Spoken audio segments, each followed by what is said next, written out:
ఇటయా ఎక్కడ పెట్టుకుంటావా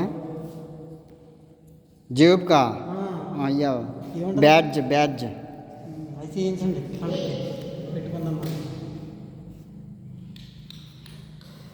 యూత్ కూడా వాళ్ళదా ఏది ఏది మరి వాడిది యూత్ 24కి 24కి పెట్టుకుందామా ఎప్పుడు మరి క్రిస్టియన్ పుట్టిన హల్లెలూయా అని మొత్తం బాగుంటుంది పాటించుకున్నాం.